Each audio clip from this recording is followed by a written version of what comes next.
For an audio level, if you'll give me your name and spell your last name. Patricia Bamatri Manukian, Bamattre hyphen Manoukian. And your title? Associate Justice, Court of Appeal. All right. And Justice Cottle, your turn. I'm Justice Christopher C. Cottle, retired. I was the presiding justice of the Court of Appeal 6th District. All right. And we're ready to go. Good morning. My name is Patricia Bamatri Manukian, and I serve as an Associate Justice on the 6th District Court of Appeal. Today it is my great pleasure to interview my friend and colleague, Justice Christopher C. Cottle, for the Appellate Legacy Oral History Project. Good morning, Justice Cottle. Good morning. We'll start with your childhood. If you could give us a little background on where you grew up and where you went to school and those activities that you participated in when you were young. I grew up in Los Angeles. I was born in Los Angeles. I grew up there. I actually, until I was 8 years old, I lived about 2 blocks from the Los Angeles Coliseum, so it was really downtown Los Angeles. We moved out to what my parents said was the country in I guess my 8th year, and that was Inglewood, California, which was a bunch of fields in those days. It's now the Los Angeles Airport, as everybody knows. And I went to grade school at an Andrew Bennett school, which was in a place called Imperial Village, which is now sort of a rundown, very poor area of Los Angeles, but at that time it was all brand new with track houses. I went to Morningside High School, which is in Inglewood there, very close to the Hollywood Park racetrack. And that's where I remember that's what I remember most about my childhood, was those years in junior high school, which was right next to the high school and high school. Now, at Morningside High School, I know you participated in a number of sports. Can you tell us a little bit about your sports involvement, because I understand that carried through your lifetime? Yes, I was a good athlete. I say that with humility, but at least that's what they told me, and it turned out to be true. I was a basketball, football, and baseball player, and very motivated. When I was 14 years of age, my family broke up. My parents were alcoholics and had some very serious problems, and I ended up in a foster home. And my foster parents were very close to the coaching staff at the high school, so that combination got me extremely involved in sports of all kinds, and the coaches were all motivated to make sure I did well. And do you think sports had an impact on your life? Do you think it helped you? Oh, definitely. I think back to my role models, and most of them were the coaches, and they're the people I remember very much when I was in my 14, 15, 16 years of age. And I'll be asking you a lot as we go through, who were your heroes? Who were your role models as you were growing up and as you went to law school and began practicing? And so for Morningside High School, you developed your sports abilities, obviously your academic capabilities, and from Morningside High School you went on to Stanford. Can you tell us a little bit about that? Well, actually that was a very strange thing, because I'd always been on my way to the University of California. They got me a job during the summer. I thought I was going to be going there. In fact, I went there, and I went there for one day. And my girlfriend, who was going to SC, had not started school yet, and Cal started a month earlier than Stanford. I'm just giving you an idea of how unsophisticated I was at that time. I didn't make these great plans. So, but I had, we didn't have letters of intent in those days, but you did make a commitment, and I'd committed to Cal. I got there, and it just didn't feel right. I was actually in a line, and I decided, I'm going to change my mind, and I started calling around. I had talked to the Stanford coaching staff a number of times. I talked to other schools throughout the country, and I decided to call the coach at Stanford, and I did. And they said, well, that's the way you feel. Tell them, and we'll come get you. And that's the story. I still have the Chronicle article, since I was highly recruited, indicating that I'd left and gone over to Stanford. Well, school didn't start for a month, and that was nice, so I had a chance to work for a month and on the new Stanford hospital with a construction company and make some money. So you almost went to Cal, changed your mind, your direction changed, and you went to Yeah. Stanford. Yeah. And at Stanford, what sports and activities did you participate in? I went there on a football scholarship, and so I was exclusively a football player. And rumor has it you played both ways. You played offense and defense. Yeah. And what positions did you play? I was a center on offense and a linebacker. My forte, if you will, was as a linebacker, and so center was in those days what linebackers played, unless they were fullbacks, and I was not a fullback. And what adjectives do you think they would have used to describe you as a football player? Oh, I'd say hard-nosed. I think it's probably the one I heard the most. I was a very good tackler, a very hard hitter, you know, the perfect defensive player, if you will. And when you were a senior, you were the team captain. Is that correct information? Yes. Okay. And what did you take with you from being team captain as you traveled through life? Oh, I think I was always pretty much a natural leader. When I'd been in high school, I was student body president. I was also the president of the what at that time was called the California Association of Student Body Presidents. So I tended to fall into that, not so much because I sought it, but I think it was my personality more than anything else. People would look around, and I was the one that probably wanted things, appeared to want things the least, even though that really wasn't true internally. For that reason, I was sometimes drafted for these positions. I remember when I ran for student body president, I didn't have to run against anybody. When I ran for this other position with the California Association of Student Councils, same thing.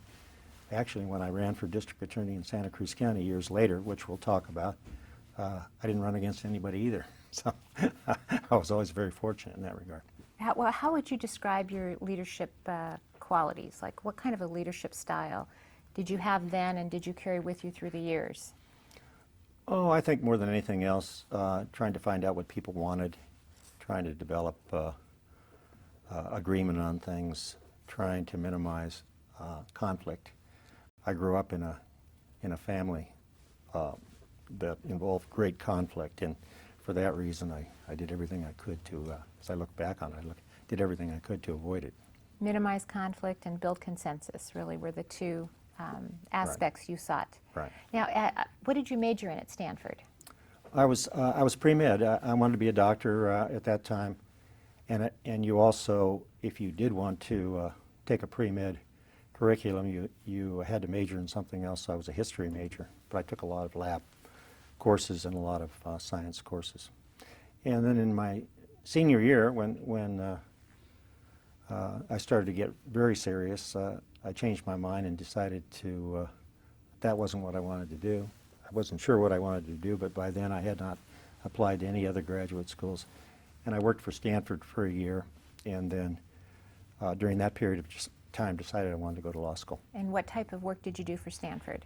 I was involved in fundraising, and I was coaching the freshman football team, so it gave me an opportunity to, what I would do is travel around, talk to alumni.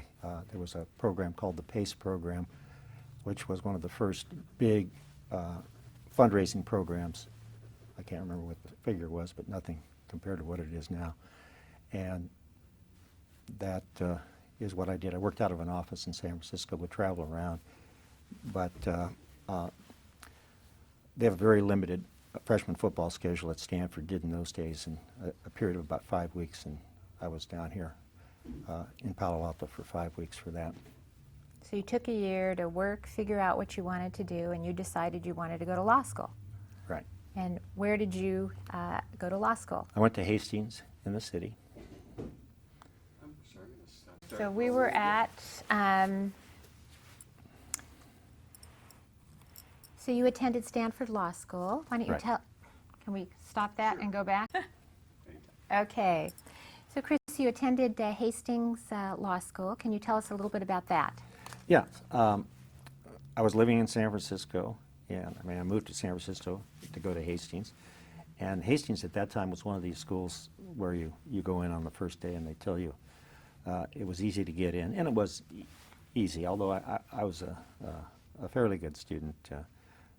At that time, I hadn't even applied because I didn't even figure out that I wanted to be a lawyer until the end. But Hastings was one of those schools where they tell you on the first day that you're sitting next to somebody who's going to flunk out. It's either going to be you or them, that kind of thing. And so it was very competitive. It was very interesting. They were all retired professors from various fields, and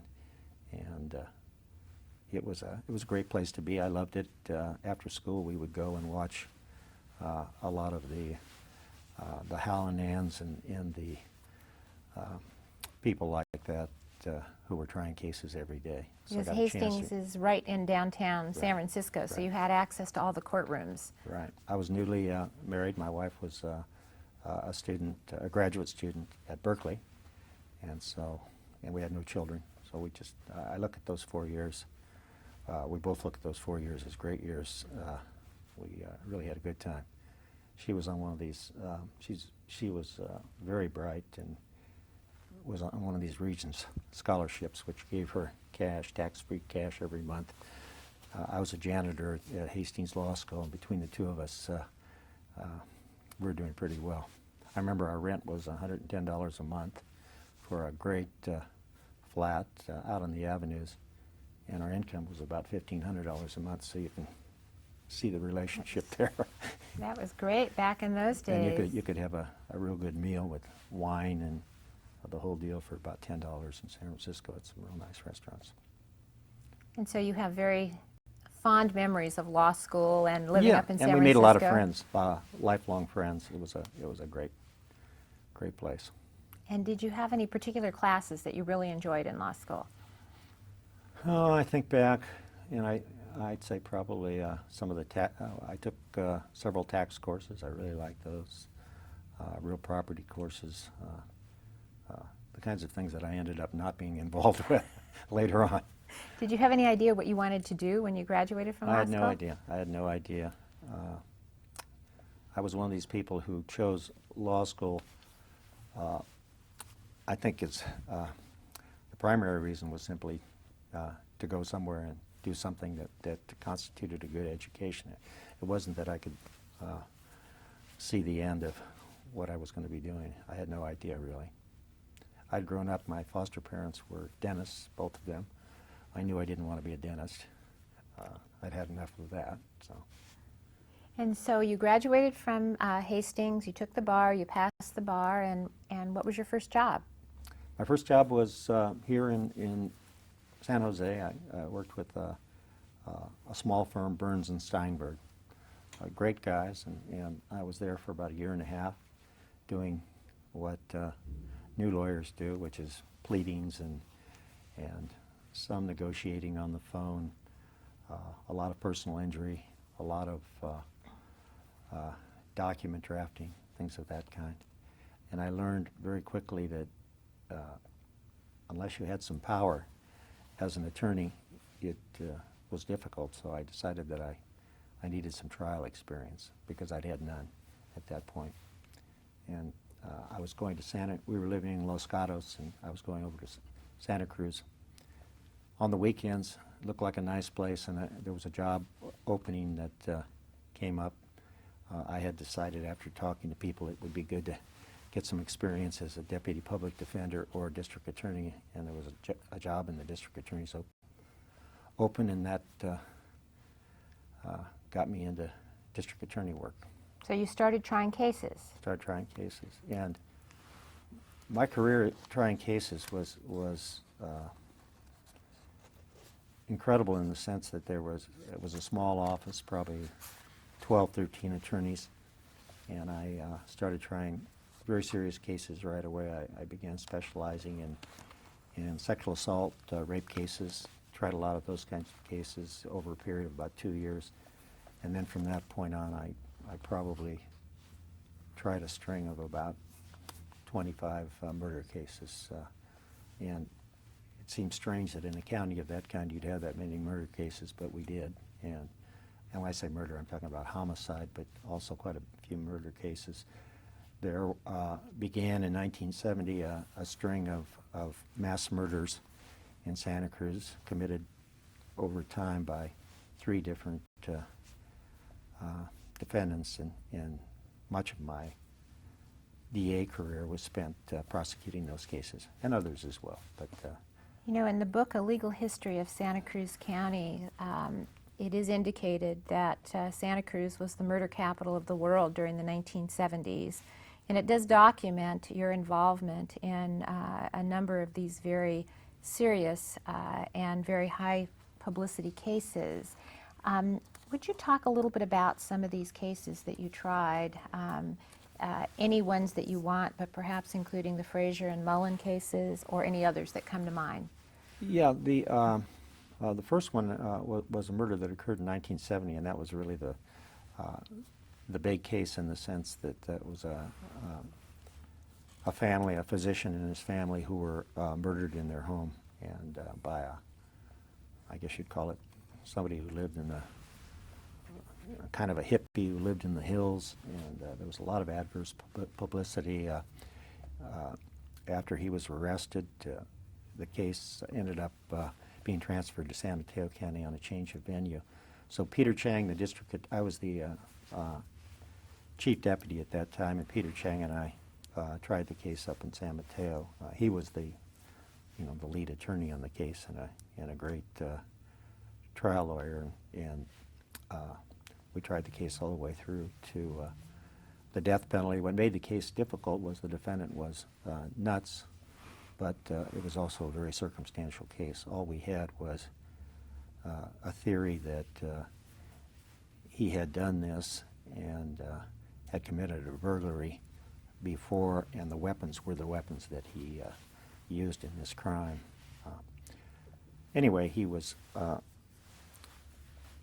convicted of first-degree murder, got the death penalty, and it was later that the death penalty was reversed by the United States Supreme Court, not because of this case, but the statute in general.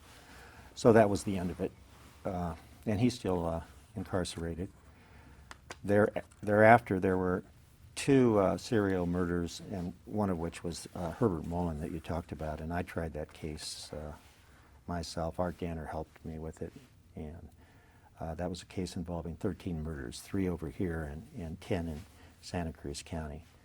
And this guy was also mentally ill, had decided to go back and kill a number of people who he had some relationship with when he was in high school, so on and so forth, in addition to a few that he just ran into, and because he was hearing voices, killed them. And that was also a very difficult case, even though from the standpoint of the death penalty and all the difficult issues involved. So as time was going on, I was really exposed to all the issues involving trying cases, rules of evidence, so on and so forth. I had a great opportunity to learn as I was going along. And you handled many, many high publicity cases in terms of not just the nature of the cases, but you had changes of venue, you had news reporters constantly in the courtroom and outside the courtroom. What experience or what did you bring with you from those experiences, dealing with the media, dealing with the victims and the surviving members of the victims' families? Well, I learned a lot. I mean, I have to say I learned a lot. I also had great empathy for the people, and not only the victims, but their families and so on and so forth. I was, as I look back upon it, I was pretty good at handling those kinds of people. Sometimes it was difficult because they were very emotional and upset and so on. But from all of that, I learned, because I did, after 6 years in the district attorney's office, I was elected district attorney when Pete Chang, who was the district attorney, decided to run for a judgeship. And I would say by then I had been so exposed that I had a pretty good sense of I had a pretty good value system as far as the kinds of things that I thought were important, what a district attorney ought to be focusing on, what a district attorney ought to be emphasizing, and so on. And it wasn't just prosecute and get the, get the greatest sentence you can obtain. It was more trying to evaluate cases based on a lot of human aspects. We had an office that I think in some respects was quite reasonable when it came to the way in which we handled cases, and the bar and people in general really respected it. It was they were good times because they knew that I was a district attorney that at least when it came to the more serious cases would do everything I possibly could do to obtain a conviction. Well, you gained experience trying cases, you developed a reputation, and you developed credibility in the community. You ran for district attorney, if I'm correct, and were elected in 1975? 74. 74, and you ran unopposed. Right. And you served as the district attorney until your appointment to the bench in Right. 1977. Right. And how were those years as the district attorney in Santa Cruz as you look back? Well, those were also years when I was trying. Not only was I running an office and doing a lot of work with the police. I mean, the police were always the departments, the sheriff's department and the police departments. There were 4 or 5 in Santa Cruz County. Were always behind, in the sense that it was a small community which had to grow up very quickly. So there were a lot of issues, and I poured myself into the job. I mean, I was just working 16 hours a day, and I think I did go through a divorce right around that time, and I think my first wife and I are good friends, but I'm sure that she would say more than anything else it was because of that. I was consumed by the job, and in some respects she hated the job because of that. She did not like all this publicity, and you know, every time there was a homicide, I'd be gone in the middle of the night to go out, and I just insisted that when they found any bodies, I'd be there, and so on and so forth. And during that time period, as you were working as a district attorney, I believe you and your wife had a son? Yes. Mm-hmm. And his name is? His name's Chris. Chris. Mm-hmm. And so while... He is now 37 years old. 37 years old, and Mm-hmm. what's he doing now? He's a firefighter in Redwood City, and got there in sort of a circuitous way. He went to school down in San Diego, college down in San Diego, thought he wanted to be a teacher. Taught for a while, didn't like it, went skiing. We'd always skied together. He's a very good skier, and he just decided to go do that for a few years, and that got him involved in life saving, and that got him involved in wanting to be a firefighter. And he's very happy with it. It's a great job.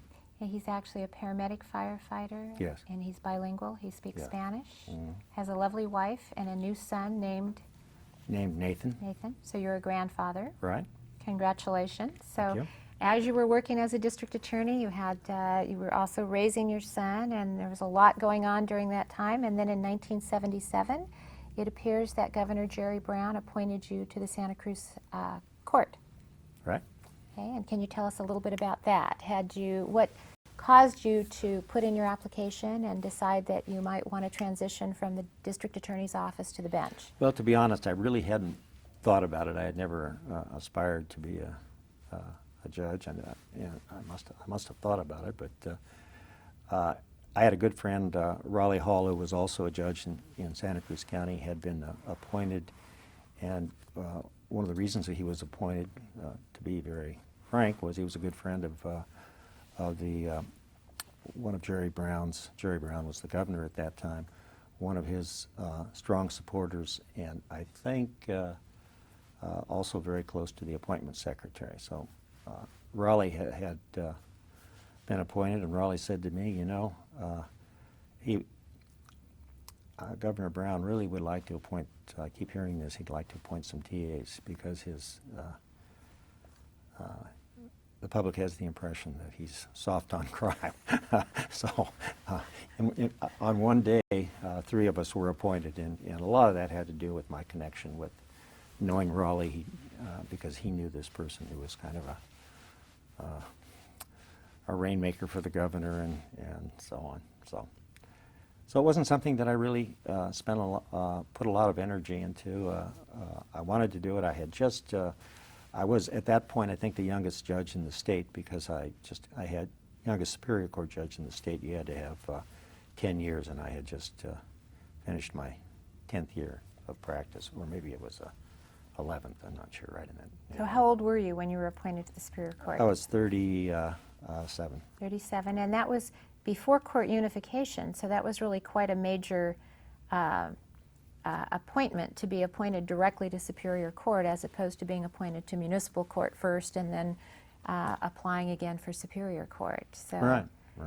you were a young Superior Court judge, and you served on the Santa Cruz Superior Court bench from 1977 to 1988.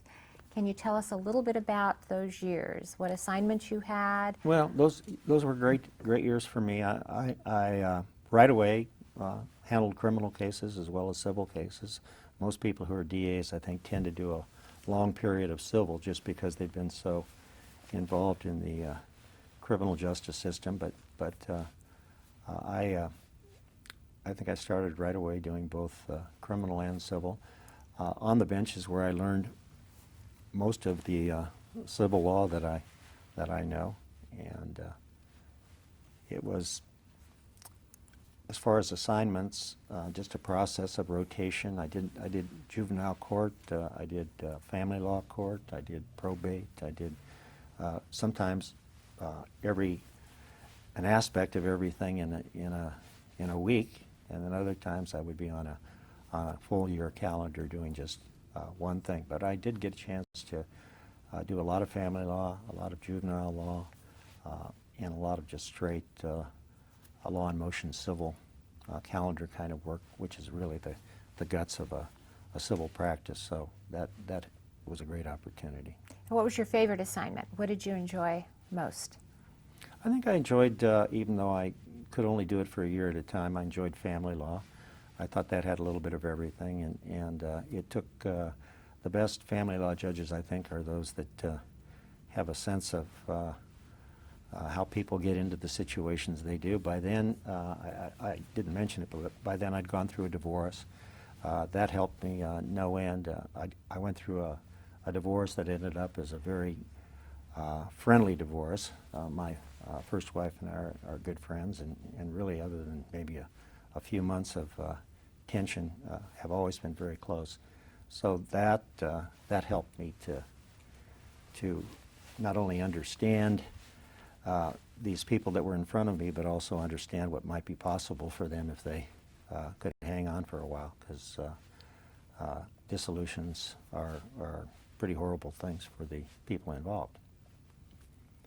And in handling your family law assignment, did you bring with you those qualities that you felt were very important as a leader in your younger days? And those qualities would be trying to minimize conflict and build consensus in family law court. Yeah, I think so. I think so. I mean, I had the ability to recognize that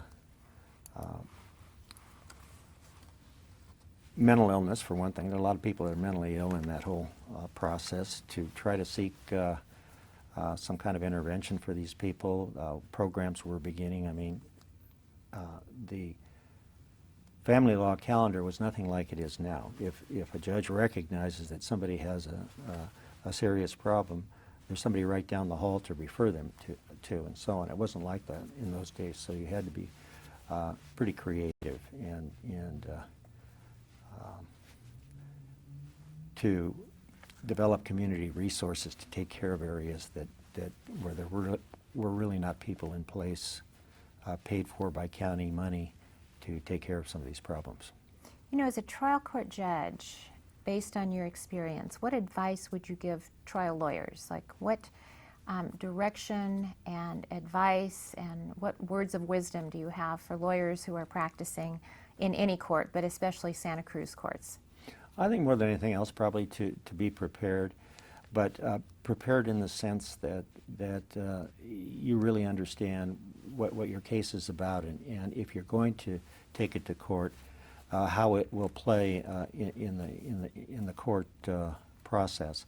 I mean, for example, even when I was on the bench as a trial judge, and I know it was that way for you as well, people would often try a case, and until the moment came when the instructions that the judge was going to be asked to give would be produced, they hadn't even thought about those instructions, and that it was preparation in the sense of trying to anticipate the entire scene that was going to play out that I think is so important, and I would give advice to attorneys in that way by simply saying, figure out not only what the law is, but what the instructions are going to be.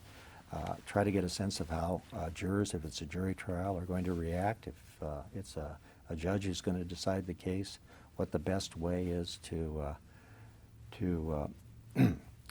present that judge with what they're going to need to decide the case. I mean, I think a lot of lawyers don't realize that judges and the people who decide these things are human beings, and their humanity comes into play to a great extent. And instead of thinking that, well, this is just some robot that's going to make the right decision for me, you really have to work on things that will influence a jury or a judge. Now, as you look back at your trial court days, are there any cases that come to your mind, any interesting or prominent or significant cases that you remember? Well, I'll give you an example of one. I don't want to make it too lengthy, but it was a very, very serious gang rape case. It involved some motorcyclists that ended up fortuitously meeting a woman who was staying with a friend, and then raping her.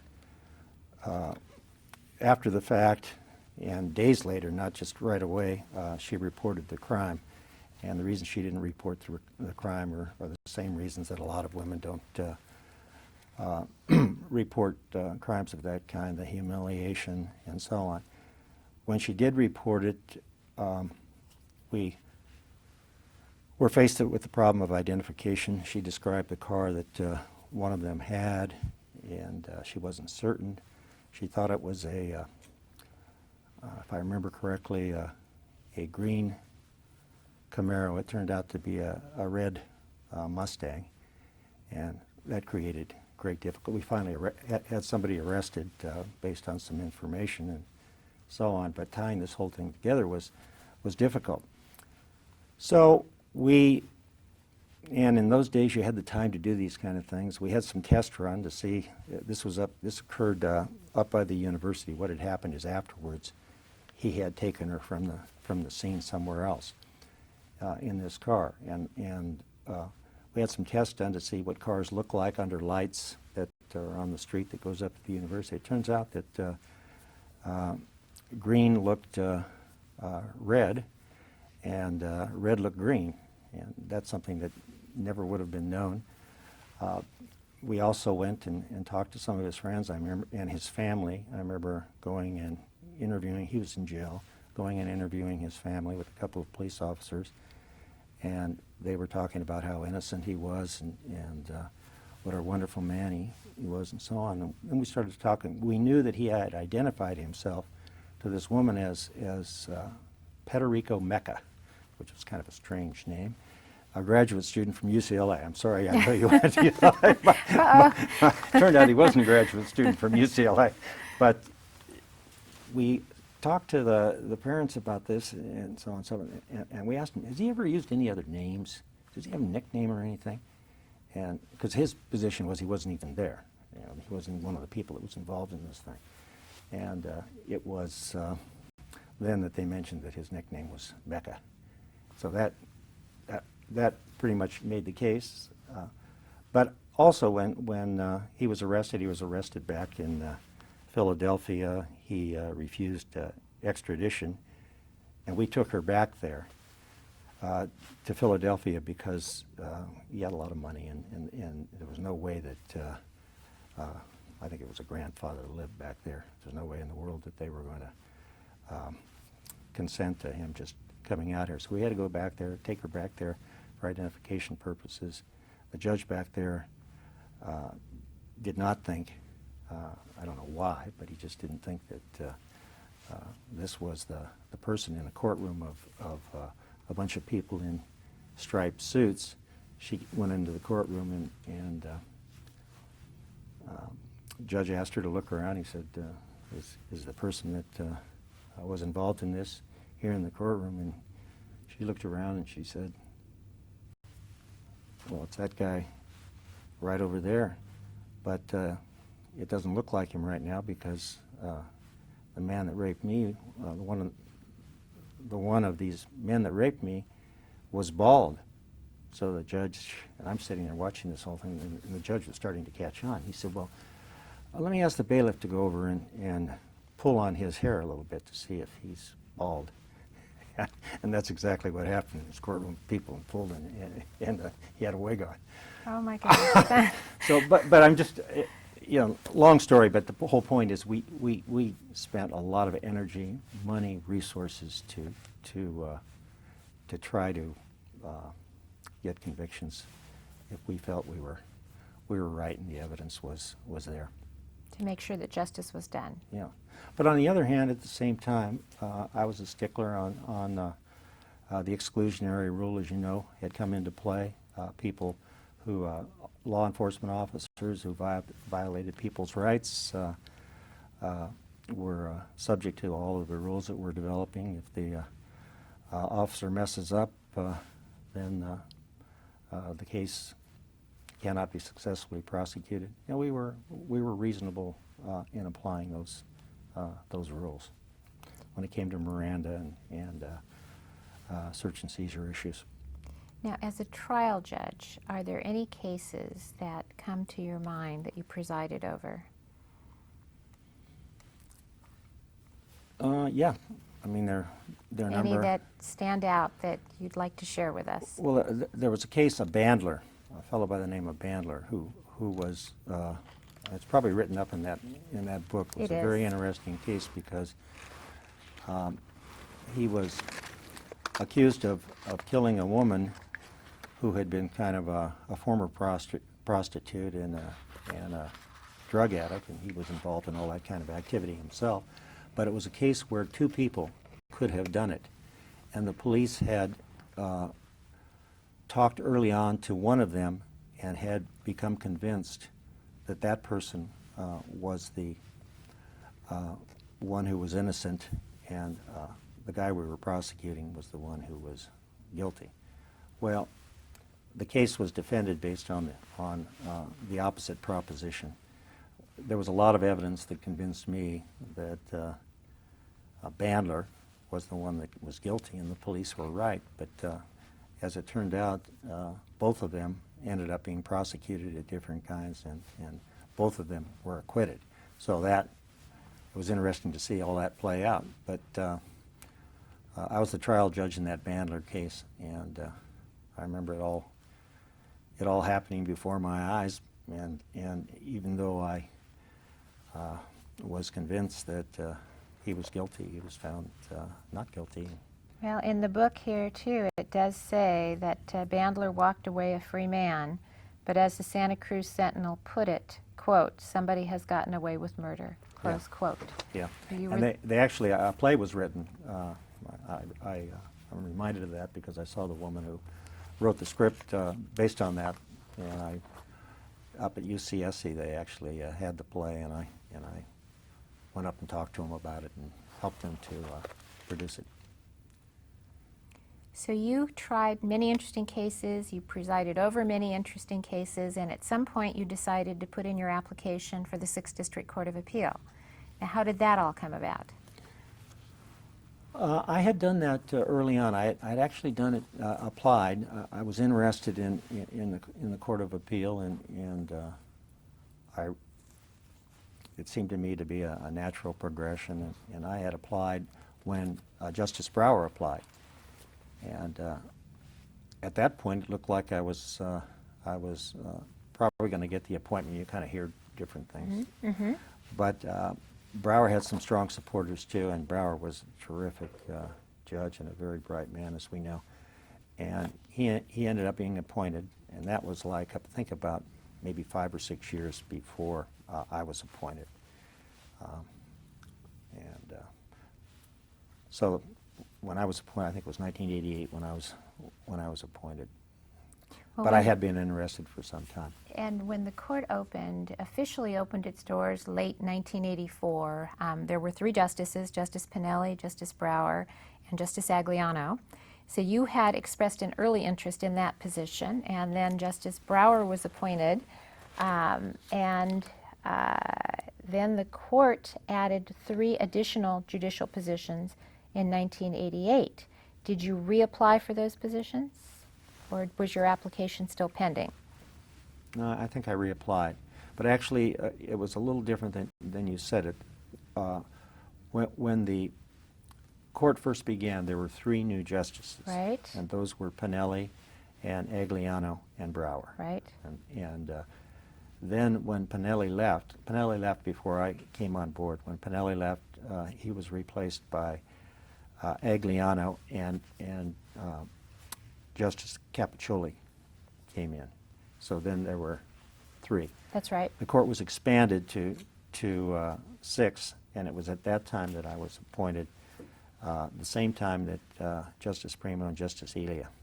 And I say that because I think that was a really a very good experience for 3 of us to be appointed together. It's kind of nice. As you know, when you were appointed, you came in here all alone, and there are people already here.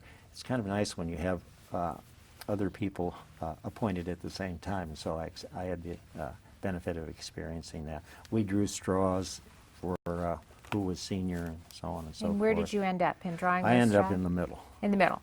Yeah, Justice Primo was had the longest or the shortest straw, and I had the one in between, and Justice Elia had the other one. So that's how seniority was determined in the Correct. Court of Appeal. And so And it when turned you out that was seniority based on age too, which was probably very fair.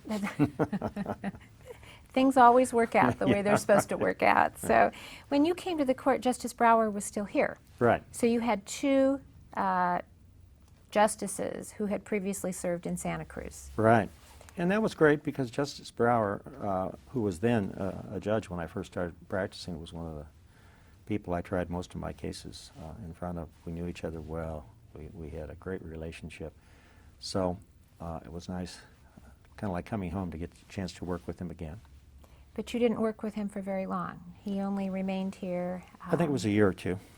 before he left. That's just my memory. Yeah. Now, you know, when you were appointed in 1977 by Governor Jerry Brown, he was a Democratic governor, and you were a registered Democrat at that time. I've always been a registered Democrat. Okay. And then in 1988, you were appointed by a Republican governor, Governor George Duke Machen. Right. In our little legal history of Santa Cruz here, it is pointed out that this was an indication of your work as a steady jurist, that you could be appointed both by a Republican governor and a Democratic governor. And it's also pointed out that as a jurist, you commanded tremendous respect for being even-handed, civil, and hardworking. What reflections do you have on the fact that you were appointed by 2 governors from different parties? I'd say, I mean, if politics make any difference, I certainly am a moderate Democrat, and if I was a Republican, and I have voted Republican a number of times, I'd be a moderate Republican. So I guess I'm somewhere in the middle politically. I never was active in politics. I never, was a member of a central committee or anything like that. It's just never interested me. And I think more than anything else, being a registered Democrat in Santa Cruz is probably closer to the norm than being a registered Republican in the sense, if you want to to be viewed as somebody who's nonpartisan, just simply because Republicans in Santa Cruz are in a very small minority, as it turns out. So you left Santa Cruz, you came to the 6th District Court of Appeal, you're commuting over the hill to San Jose. The court has doubled from 3 to 6. Tell us about the court when the three of you joined the court. Well, it was very nice. Everybody got along. It was very friendly and so on. And then as time went on, there became issues that cropped up. I would say that Justice Brauer had a way of wanting to do things and felt very strongly about some of the decisions that he had made. So there developed a bit of a conflict between Justice Brauer and some of the others, because Justice Brauer's personality is very, very strong.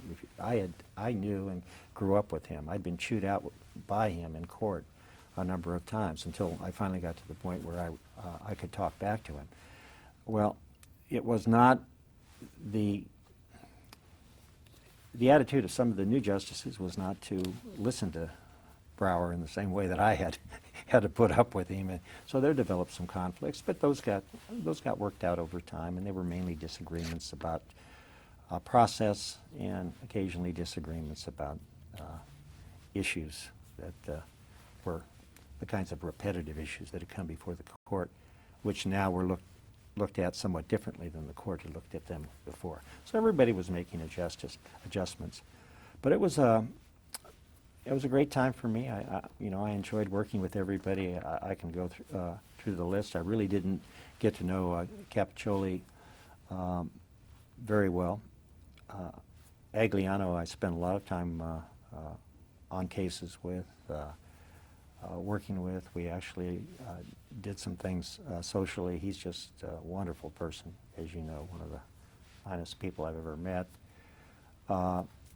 Justice Primo and Justice Elia, the ones I joined the court with, have always been cordial and easy people to work with.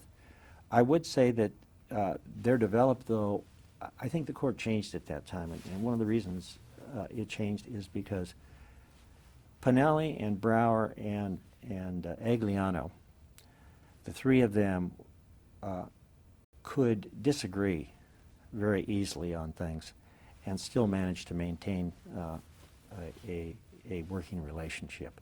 I think that was the early history. I think they just said it like it was, and they didn't care whether they were hurting each other's feelings. But because there were only three of them, they could work things out.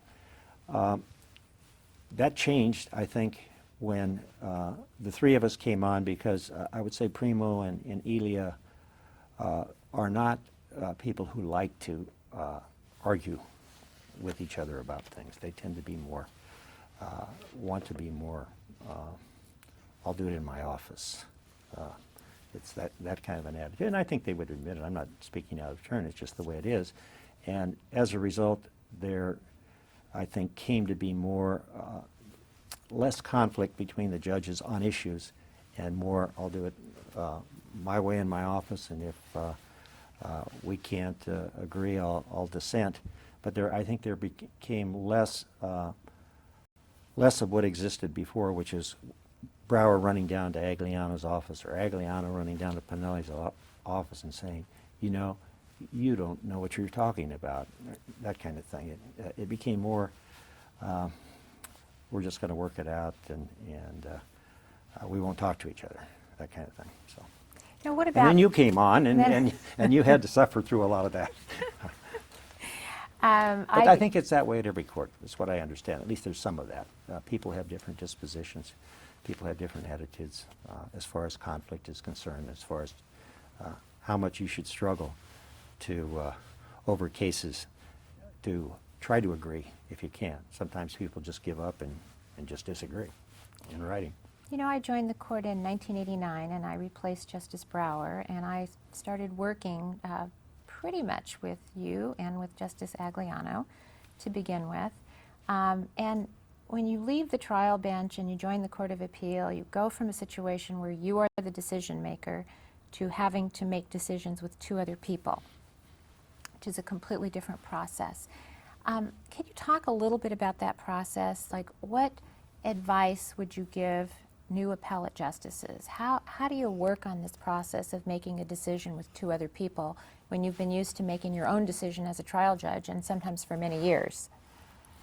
Well, I think more than anything else, I think the best way is to engage each other and to engage, to have meetings and to have conferences as early as possible once people have a sense of what the issues are in the case. And when I say a sense of what the issues are in the case, there's no way you can read briefs, these two opposing briefs, and sometimes you can do it, but because the case is so clearly, the result is so clear. But much of the time, there's no way in which you can decide at that stage what the end result is going to be. So it's nice to have a talk in the beginning and to be willing to have an open mind, to be willing to change your position, but at the same time be willing to hold your position and to stand fast if that's what it requires. But the primary ingredient, I think, for healthy work on the Court of Appeal is the ability to disagree and to keep trying. And then if you can't convince the other person, to do whatever you need to do, to dissent, to concur, what have you, but to do it in a way that's respectful and doesn't cause anger and hard feelings. So the next time around, people just don't want to talk. They just want to decide things without talk. Well, what is the value of a dissent? I mean, do you encourage dissent writing, or under what circumstances? I mean, is a dissent really valuable since you already have two votes the other way and it's not going to really make any impact? Well, I think dissent is important if you feel like if you feel so strong, if you're a dissenter and you feel so strong that you feel you want to educate the bar, and you also feel that there may be an opportunity to influence the higher court that's going to be perhaps taking this case.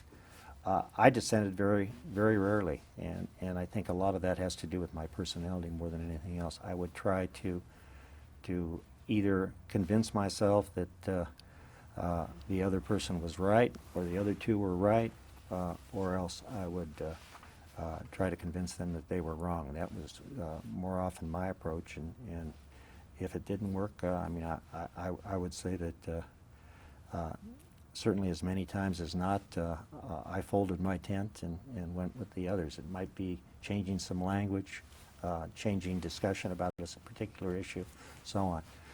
One of the things about written opinions is they can stay with you for a long, long time. An opinion that you sign off on can be written about some issues in exactly the way you want those issues addressed, but they can make some side comments about another issue that you feel uncomfortable living with in terms of the future. So it's a difficult process. And you wrote very few dissents. Did you separately concur or write many concurring opinions during your years on the Court of Appeal? Some, but not too many. Yeah, some, but not too many. Mainly for the same reasons. You know, one of the things that first of all, the Court of Appeal here, the 6th District, is the only court that I'm familiar with and experienced. But I did have the opportunity, and I don't know whether you've done this, I think you have on at least a couple of occasions, but it was interesting sitting with the Supreme Court because on a rotational basis, when people have conflicts that are on the court, we would sit with the court, and I did that 3 or 4 times, and I can remember that there was a lot more discussion. There was a lot more of what I'm talking about, the give and take. Now, I realize that may not always be the case, but in the cases that I was involved with, people often hadn't even made up their minds, even though there had been a draft. And one thing about sitting in that way, you are not involved in that first conference that develops a sort of a tentative position. But I remember that even in the cases that I sat with the Supreme Court on, there seemed to be a little more conflict, healthy conflict, than I'd experienced here at the 6th District.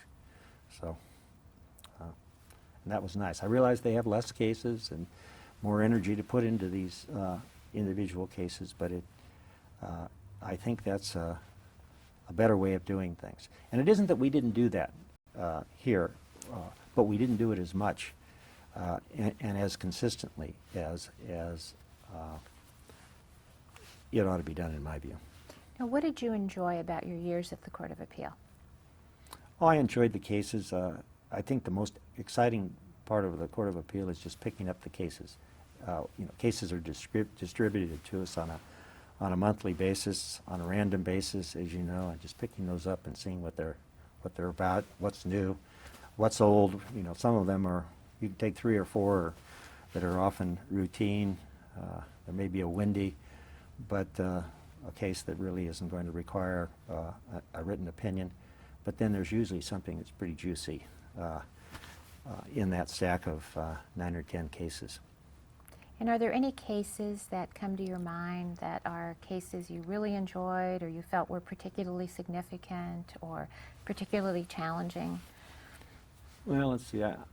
There's one criminal case that I think I'll always remember. I've talked about it a few times to classes when I've been teaching. It was Mark and Otto. It was 2 co-defendants, a man and a woman who were tried for murder, and the primary witness was the person they killed, was the husband of the woman, and he had surreptitiously tape recorded their conversations planning to kill him before the night when they did kill him. But what he'd done prior to the homicide is go next door and play this tape to the police officer that lived next door, which consisted of a conversation in which they were conspiring to kill him. Now, he and the police officer had no idea that it was going to be coming up as soon as it came up. But the police officer, the next door neighbor, had heard this tape, and I think he had the tape. He actually had the tape recording itself. And so when she shows up with alleged rope burns on her arms and naked one night, claiming that she'd been assaulted and he'd been beaten to death, this officer was very suspicious. That led to what ended up as a prosecution. The tape was used, and he was convicted. The issue was whether that tape was admissible. And we had a California statute that said it was clearly not admissible, but there had recently been a referendum passed by the people of the state of California, and one of the provisions in it was that, trying to remember what the wording was, it was basically that no evidence in a case of this kind should be considered inadmissible, so on and so forth. Well, we relied on that, and we also relied on the theory that there was an exception in the home if one spouse taped another spouse. There had been some cases that provided for an exception for interspousal communications. Anyway, that went up to the California Supreme Court, and they disagreed, and we had affirmed the conviction, and they disagreed, and the conviction was reversed, and the case had to be tried again. And they didn't use the tape the second time around, and fortunately the 2 people were still convicted. So anyway, that was an interesting case. The struggle, I think that's a classic struggle. You know in a case like that the people are guilty, and we chose to decide that in a close case that the evidence was admissible. The California Supreme Court felt otherwise. There have been a number of civil cases that I can think back on. Probably one would be there was a hate crime statute, which is now in all of the cases, and has been upheld over and over again. But at that time, there had been a couple of jurisdictions that were deciding that these hate crime statutes were unconstitutional as a violation freedom of speech and so on and so forth. We decided that our statute was valid, and I look at that as a significant case. One case that, because I do arbitration mediation work, I think about often is the AMD Intel case. I don't know whether you were involved in that one, but we decided in that, what had happened in that case, there was an arbitration. There was a contract providing for arbitration, and the arbitrator spent at least he was a retired judge, Palo Alto judge, I believe, and he spent maybe 2 years as an arbitrator trying to work out a decision, resolve the case with the attorneys, and then to make a decision in the case. And the decision he made involved remedies that were not provided for in the contract between AMD and Intel when they signed their contract for arbitration. The question was whether the decision, the award that he made with this remedy that was sort of created by him was enforceable. We decided that it was not, that it went beyond the just simply beyond the contract provisions, and therefore the award should be reversed. Now, I've talked to Pinelli, who was on the court at that time. He loves to talk about this and tell me that when they took the case, they granted review, but their intention was to simply expand upon our decision and decide this case in the same way that we had decided it. That is, that the decision by the arbitrator was outside the scope of his authority. The California Supreme Court decided otherwise. They, I think it was a 4-3 decision, and they battled. Pinelli was still on the court, I think, but he may have left the court. I don't really remember. I'm going to need to stop. So the end result is that the California Supreme Court decided the other way. That is, that it was not, it did not make an award infirm simply because a judge had exceeded the scope of his, an arbitrator had exceeded the scope of his or her authority. The only, and now we have a statute that indicates very limited grounds, fraud, non-disclosure, and so on, as a basis for reversing arbitration awards. Just in dealing with arbitration the way I do now, it makes me wonder sometimes why people would agree to arbitration if an arbitrator does not even have to follow the law. But they do, and there's as much arbitration, if not more, going on now than there was before, and I guess that's because it is an expeditious process. I would say that well, you know, it's a way of getting things done, getting business done. But I was reminded recently of really what the end result of the California Supreme Court's decision was, and what the law is. When an attorney who was he was back in Arkansas, I believe, we were having a conference call, and were arguing this very involved motion, kind of a summary judgment motion, which summary judgment can occur in arbitrations. And at the end, when he was giving me some rebuttal argument on the phone, he said, "You know, Judge," he said, "you have to realize you don't really need to listen to any of this argument." He says, "You can decide anything you want. You don't even have to follow the law." And I thought that was interesting. And it certainly was true, but I said I was going to try to follow it anyway. I did. What about reversal by the California Supreme Court or the United States Supreme Court? How did you feel about your decisions being reversed? I never felt bad in any way. I just once in a while, as you know, sometimes they compile results and things, and there are things published, and there may be something that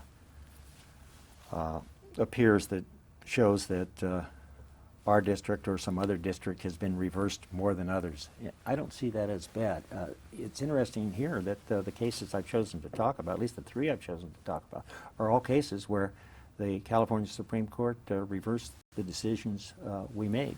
That didn't make these any less interesting or earth-shaking as far as the legal community is concerned. And I think of other cases, a number of other cases as well, same kind of things. One that we haven't talked about, the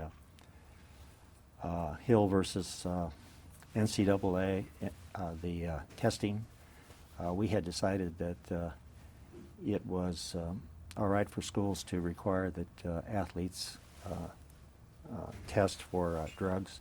The California Supreme Court decided otherwise. And some of these cases are very close. They're close, they're all significant cases, and they certainly all contribute to the development of the law. Often it has been said that in the Court of Appeal, the Supreme Court likes us to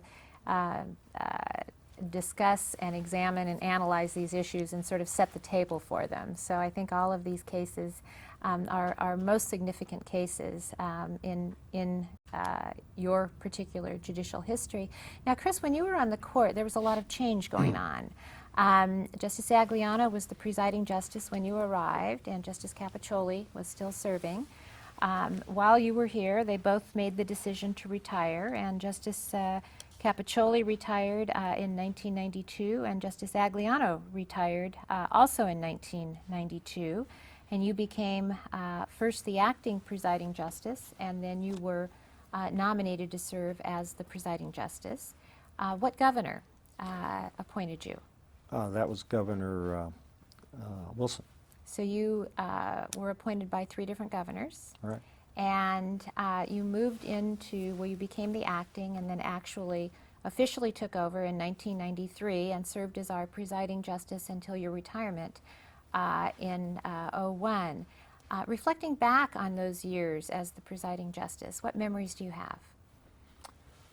Oh, I think it was a great opportunity once again to try to use my skills as someone who wants to have people operate on the basis of consensus. We were not justices who agreed on everything. It's not as if we all came to work and decided this is the way we ought to do things. We had very differing opinions, and I assume some of that still lingers. And so I remember putting a lot of energy into trying to have meetings together where we could decide things and live with things, and I think to a certain extent I was successful, and in some respects I was not successful. But I've always enjoyed being an administrator, even though it takes a lot of energy and a lot of time away from other things. I remember when I was presiding justice, I wished I had never done it when I was doing it, and was just sitting in my office reading briefs, and I did all those things too, but it was just that I put a lot of energy into administration. I did enjoy the APJ meetings and working with other justices. It gave me a chance to see how they were doing things in other jurisdictions and so on. One of the real interesting things that, I don't know whether anybody's even commented on it, but I probably would not have even realized this had I not gone through the entire process, but there are 3 districts that have no elected presiding justice, and there are 3 that do. Those that don't, the Chief Justice of the California Supreme Court is the one who makes picks that person on a temporary basis year after year to be the presiding justice. So I always thought it was funny that they call the committee the acting presiding justices, because 3 of us were elected, and we were not acting at all, and nobody was we were elected by the people. It's interesting that they do it in different ways, but I guess it's because it's the 3 largest districts that have the appointed acting PJ each year. It's the 3 smaller that have the elected presiding justice. So you had an opportunity to work with the Chief Justice and the other presiding justices throughout the state to preside as the justice in the 6th District Court of Appeal. But was your workload, were your cases, was any of that reduced in No. light of the many administrative responsibilities you had? No, in truth, probably the amount of time that I spent on administration, we had a very good clerk who did a lot of it, as you know, Mike Yearley. The amount of time I spent was probably not that great. It's just that I spent a lot of time thinking about it and trying to figure out ways to get people to go down a road that was relatively unanimous. You spent a lot of time trying to build consensus, trying to bring people together and trying to really minimize conflict amongst the justices and also the members of our court staff. Now, you developed very strong relationships with all the court employees here, research attorneys and court staff. Can you talk a little bit about your experience with our court personnel here? Yeah, that was always very important to me. I feel like, particularly in a court situation, you have judges and then you have everybody else. And if you view the courts as exactly that, judges and everybody else, I don't think it's healthy. I think the way in which the Court of Appeal operates, and actually the Superior Courts as well, in my experience, you need everybody. Everybody's an important part, and some may not have to stand for election, and some make less money than others, but I think it's important that everybody realize that they are an important cog in this entire wheel. And so I spent a lot of energy trying to do it, to have people feel good instead of bad, to have them feel respected and wanted and an integral part of the entire operation. And I think that's extremely important at the Court of Appeal because many of the employees at the Court of Appeal are if you decided things based on test taking alone, brilliance, the ones that are sometimes paid the least are the ones that are the most valuable, and that's true with any court, including the United States Supreme Court, and I hope the justices, even of that court, understand it because it's probably even more true there. It's an unusual situation to have people so bright working. I'm referring to the research attorneys, but I'm also referring even to some of the others at the court. It's an unusual situation to have people who are being supervised who are as bright as the people that work for these courts. So you spent a lot of time, both as an associate justice and as our presiding justice, really working with justices, research attorneys, our court staff, ensuring that their work was respected and that they were valued. As you look back at what we'll call the Cottle Court, which was comprised of Justice Elia, Justice Primo, Justice Mahara, Justice Wunderlich, and you and me, how do you want people to remember your court? How do you remember your court? Well, I think more than anything else, bottom line is that we were determined to try to reach the right result.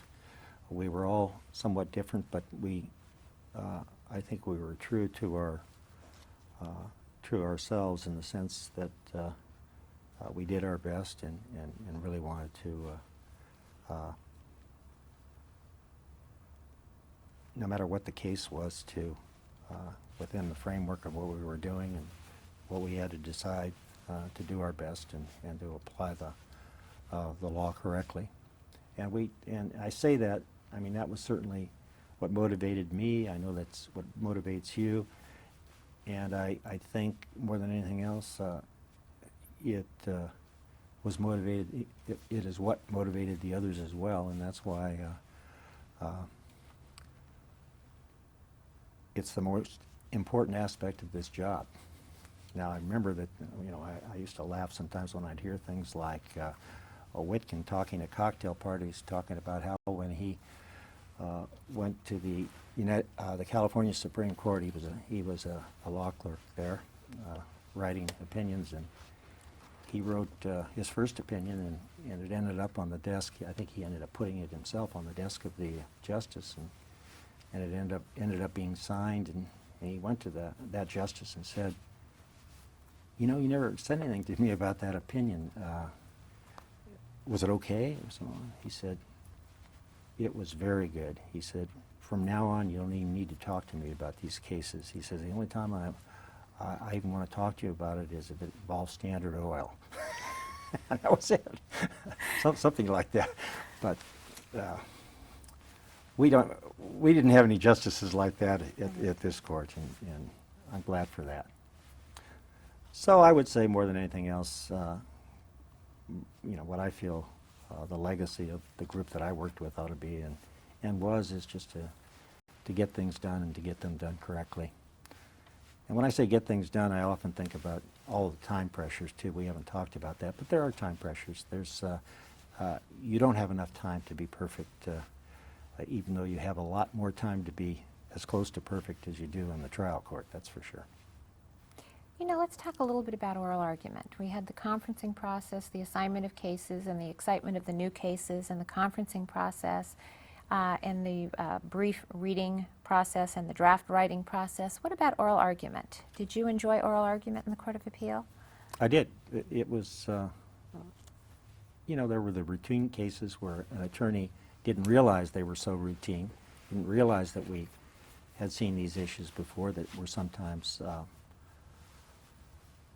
difficult, but most of it was very interesting, particularly in some of these civil cases. You get some outstanding attorneys who orally can clarify things that you might not have really understood completely. It gives you a great opportunity as a justice to have a sense of whether your take of the case is the right take, or whether there's something more that ought to be explored.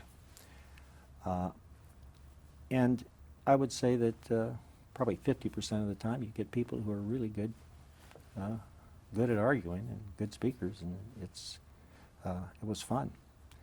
It's also fun to be out of your office once in a while when you operate in an environment like we did. So I would say, yeah, I enjoyed it, and I think that some real skills go into giving good oral argument. We saw many of those people that were excellent. Now, what tips or what advice would you give to appellate lawyers in terms of brief writing and oral argument advocacy? Well, I think the number one thing more than anything else is to understand that there's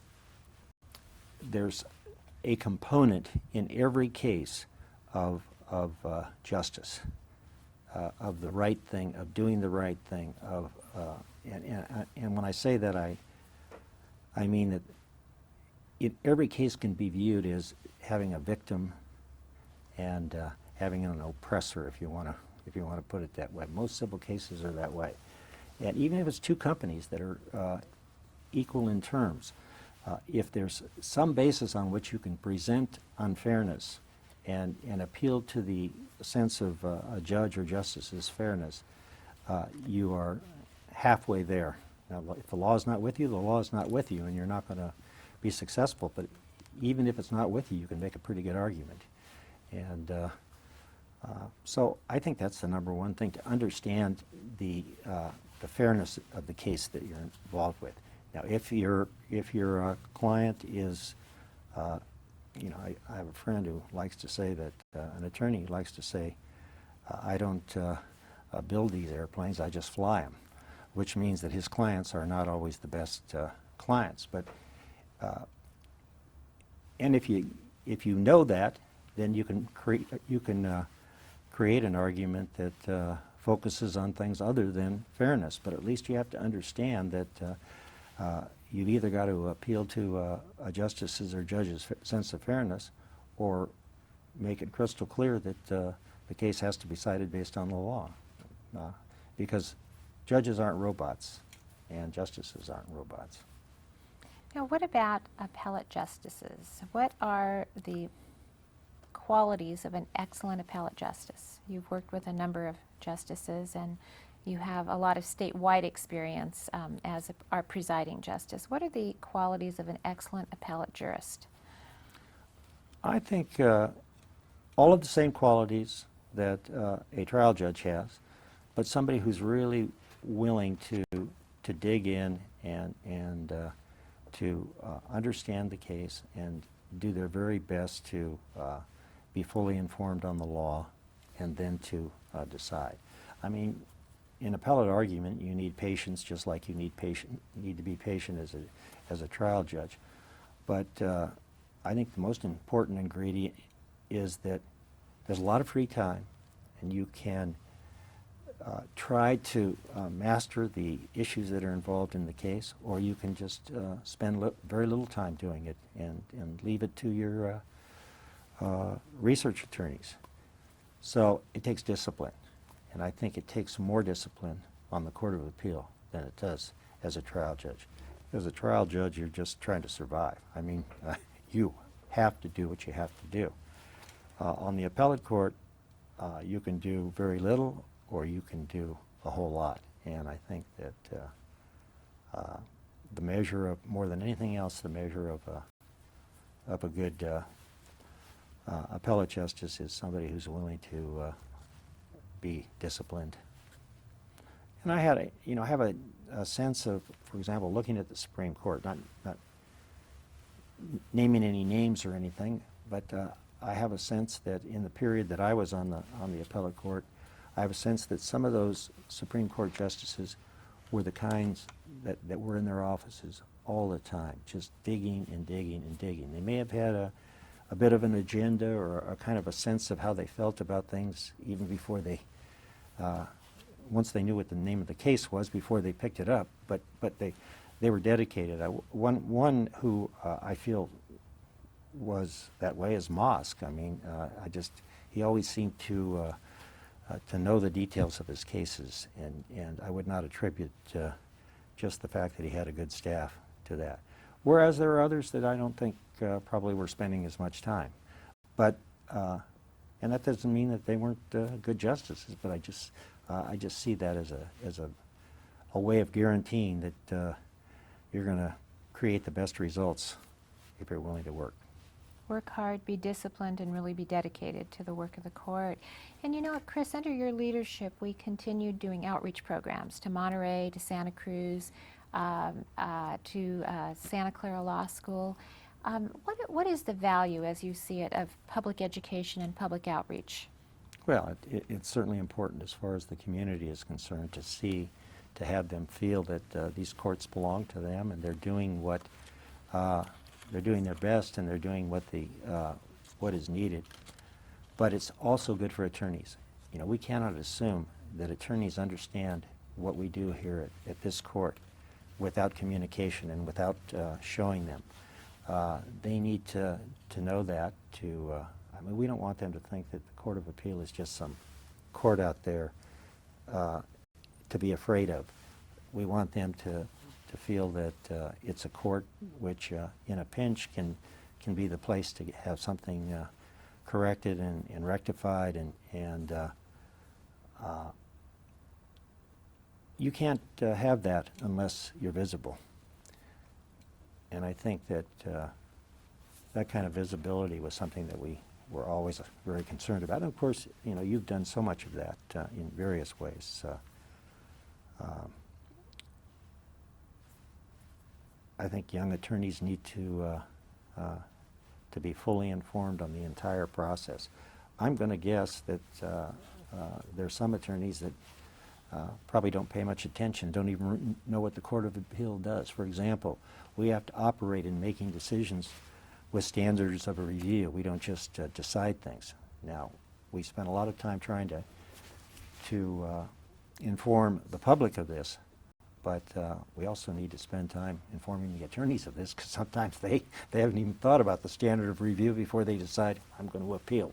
You know, they have to have some understanding of the path it's going to take to get where they want to be, if that's what they want to do. And I think we all enjoyed these public outreach programs and meeting members of the local bar and the students that we dealt with.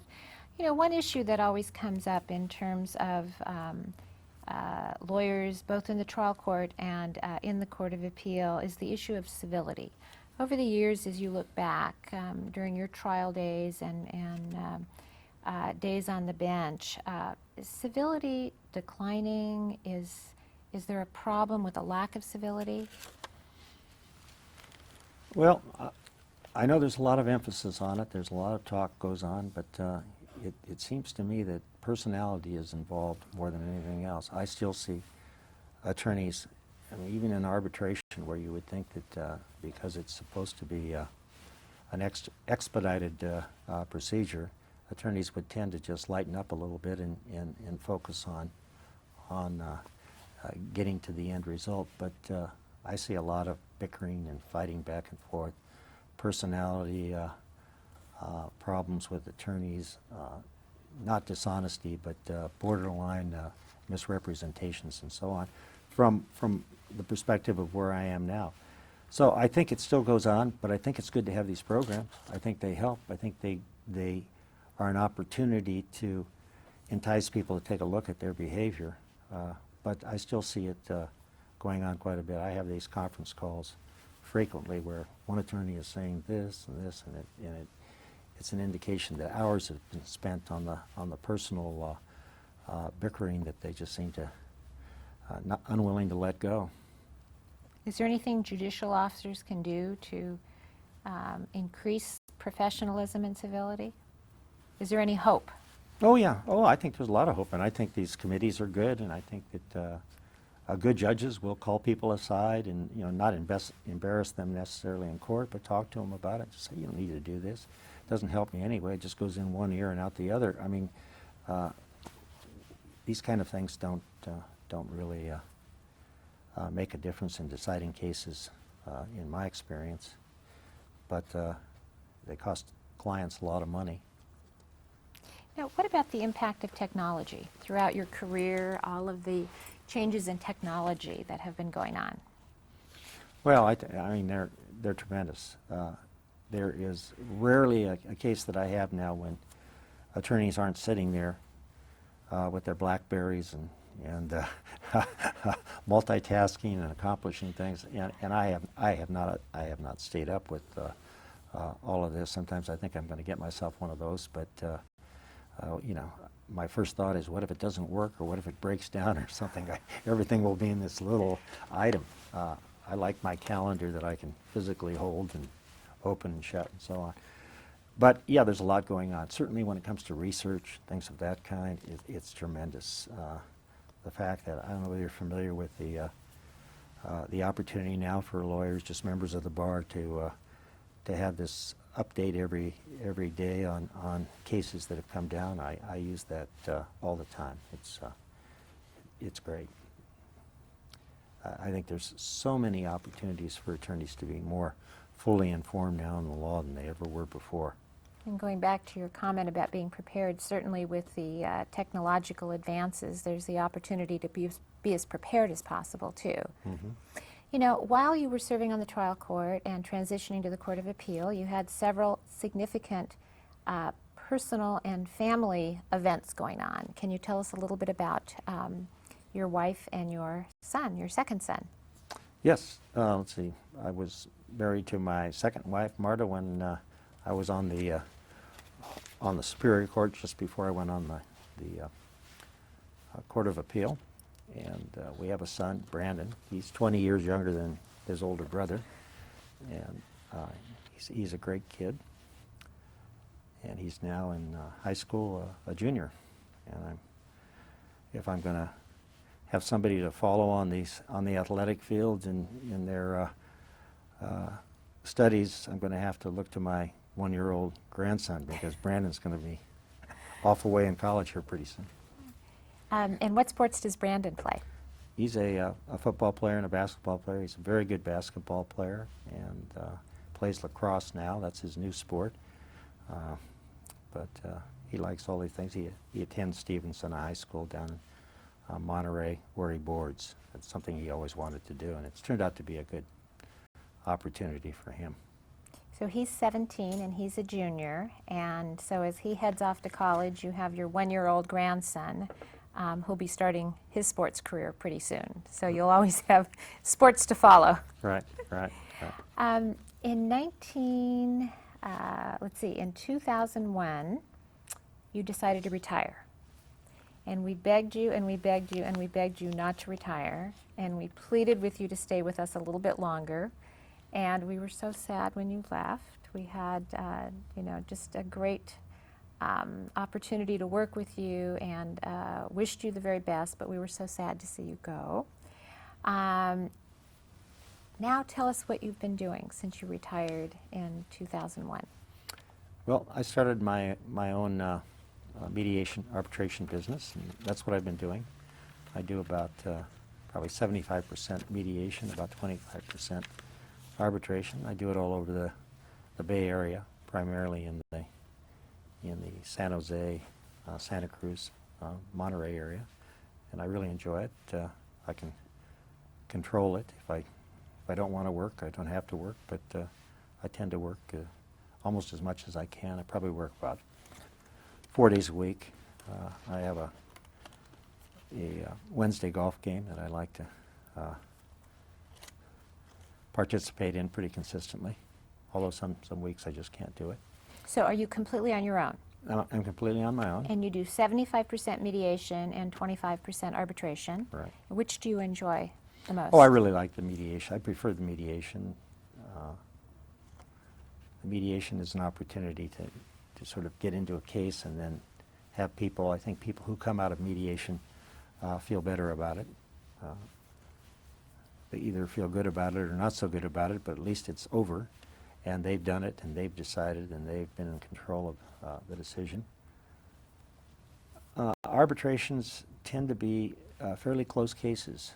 They're not, I don't think people are willing to waste their money and time if they're good lawyers with arbitration. So I find the arbitration cases difficult and usually worth the time and energy that the attorneys have put into them. And are there particular issues or particular areas of the law that you tend to specialize in? Well, most of what I do is business litigation, particularly in arbitrations. It's one company versus another company. Sometimes they're employment cases where you have an individual and a company, that kind of thing. I never thought I would be doing family law, but I've actually gotten involved in family law where I serve as an appointed judge. There's a statute that provides for appointments of private judges in family law cases, and I'll take a family law case from beginning to end in that capacity sometimes.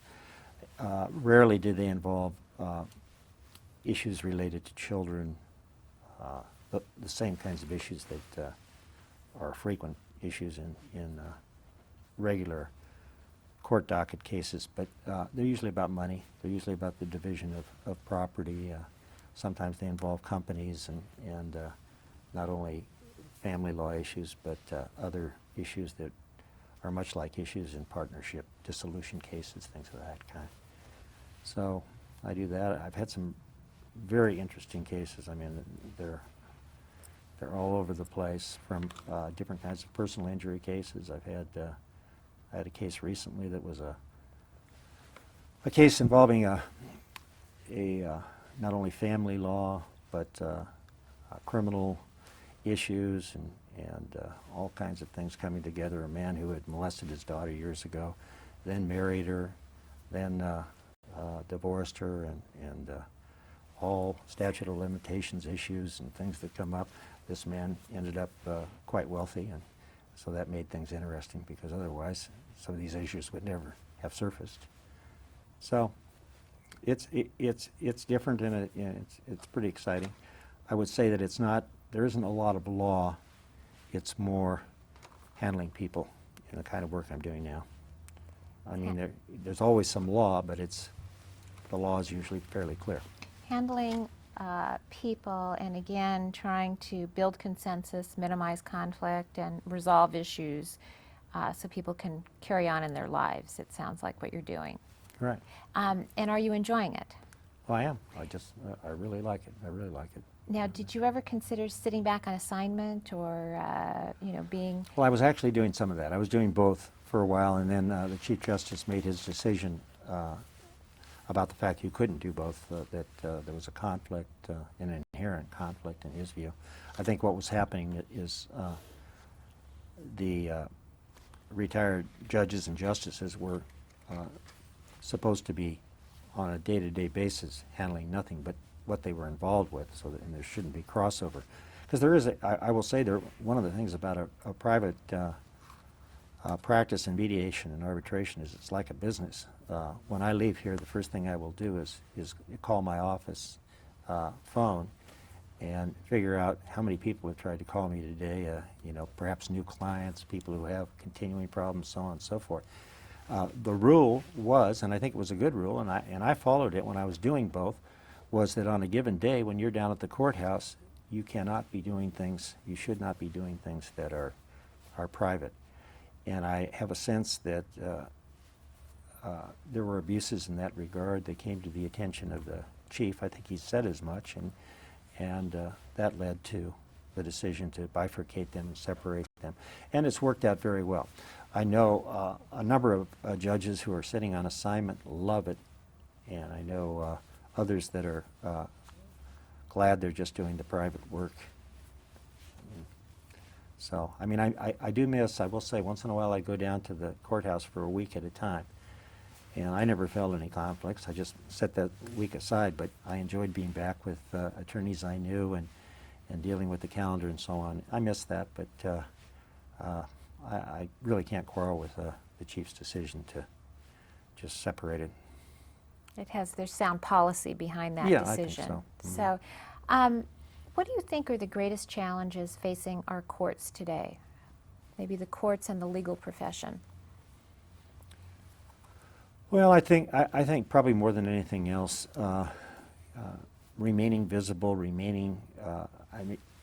being a part of the entire process and having people feel like they have some ownership as far as what is going on.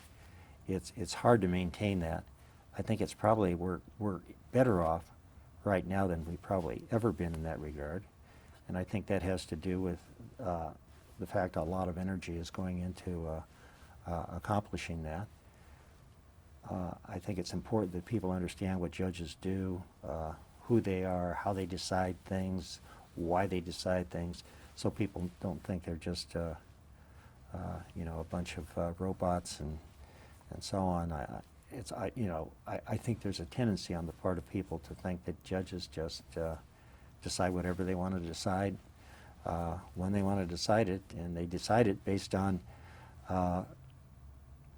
political reasons or reasons that don't have anything to do with the general welfare of people. So we have to keep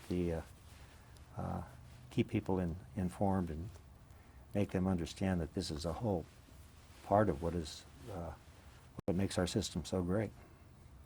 Now, have you remained active in sports over the years?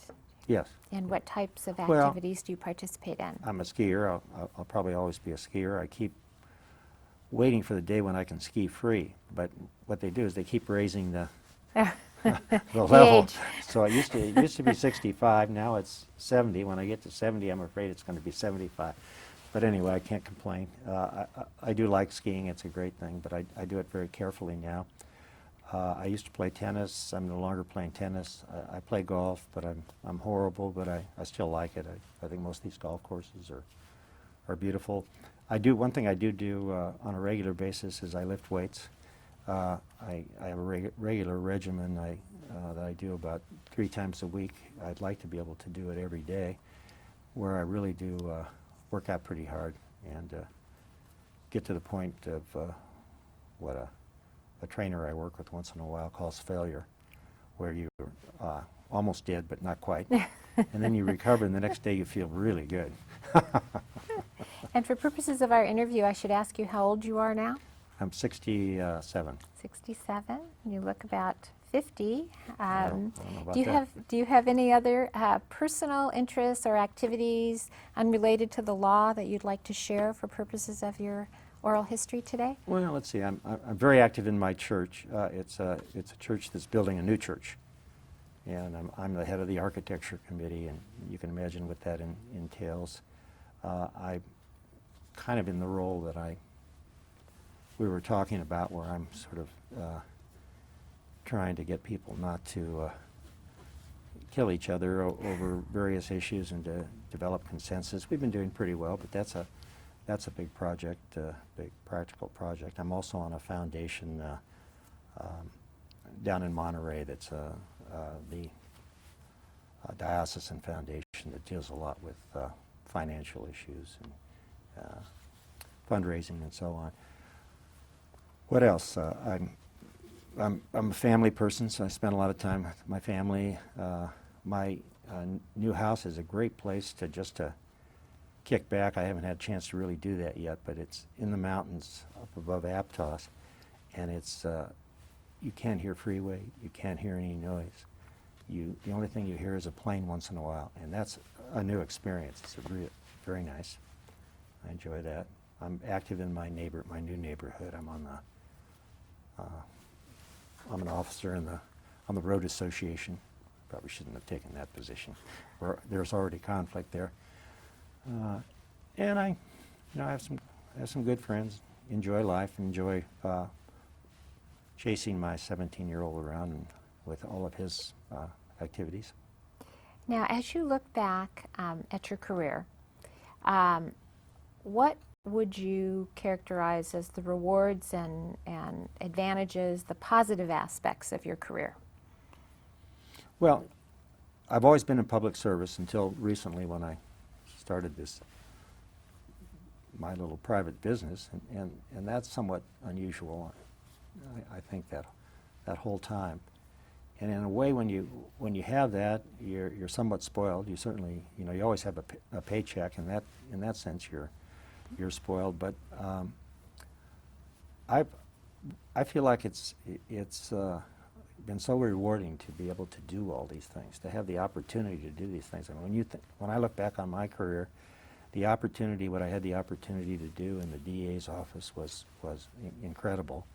I mean, I got so much more out of it than I gave, but I feel like I did give a great deal, and I get feedback from people confirming that, and so that makes me feel good. In the same way, I feel being a judge in this country is such a great opportunity. I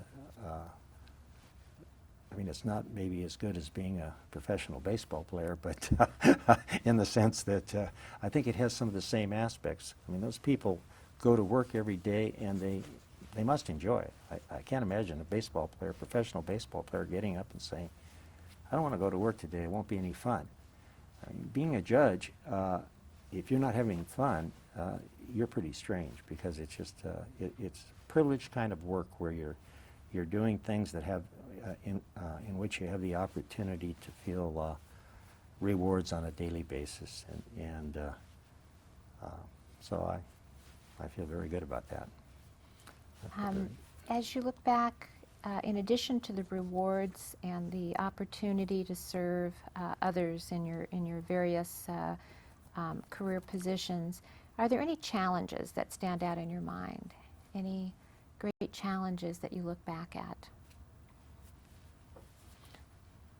Well, I think that when you take the kinds of positions that I've had and you've had, you give up something too.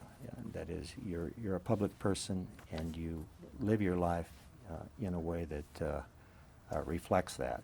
You live it more carefully. Before I go out,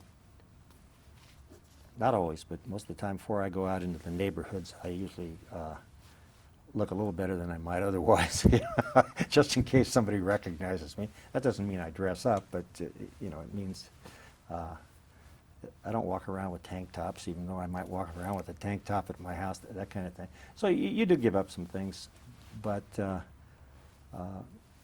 beyond that, I don't think there really been any negatives.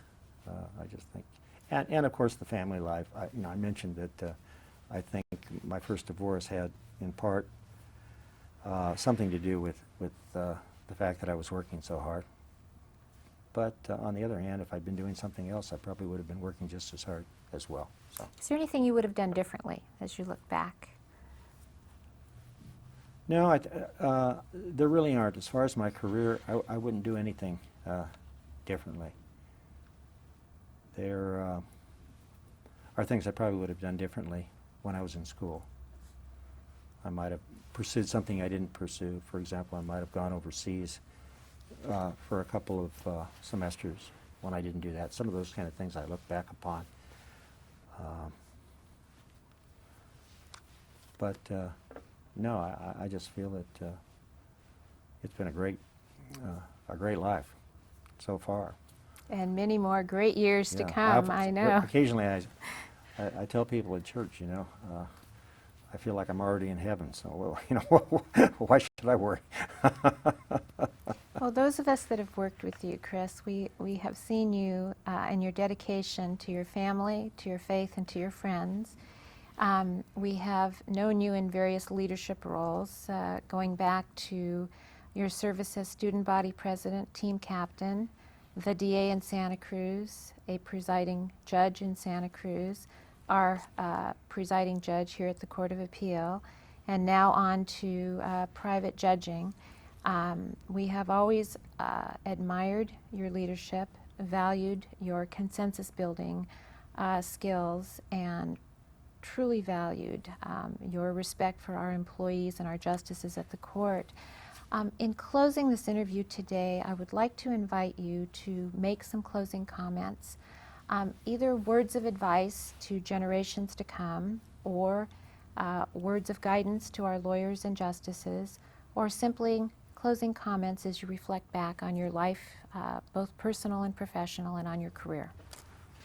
Okay, well, I think I'll touch, perhaps since I've said so many other things, I'll touch on something that I haven't touched on that I think is important to all of us as judges and justices. And I recently read my great-grandfather was a judge back in Illinois, and he wrote something at the end when he retired, and I read that recently. I was very impressed with it. And basically what he focused on more than anything else was how important it was to our system to maintain the independence of the courts, to do everything we possibly can to get good people on the courts who are independent of however the wind is blowing at a particular time, who are willing to work hard and be in a situation where they're motivated to work hard because they know they're independent, they know they're going to get paid, they know they're not going to be criticized for whatever decisions they make, but instead be referred to once in a while as easy or hard or whatever, but nevertheless respected for the fact that they have to do what they're doing. That to me is really important, and that's one of the things about the fact that I am so lucky to have been a judge. Is I was a judge in a time when all of that was in play for me, and you know, I think I did my part in trying to gain respect for the courts, and at the same time people gave me the benefit of the doubt over and over again in my decision making. I've told members of the bar often in talks I've given and so on that it's incredible to me that people are willing to let me have and take responsibility for decisions that they've given me the opportunity to make, and I think part of it is that we have such a great process for doing that, and it's nice to have been here as a judge than perhaps in, I don't know, Iran, Iraq, or wherever, have somebody breathing down my back. There just isn't that kind of thing going on in our system. Okay, well, it has been my great pleasure to interview you today and to have worked with you for so many years, even though you went to Stanford and I went to UCLA. And I want to thank you very much for participating in the Appellate Legacy Oral History Project. This concludes our conversation. Well, thank you.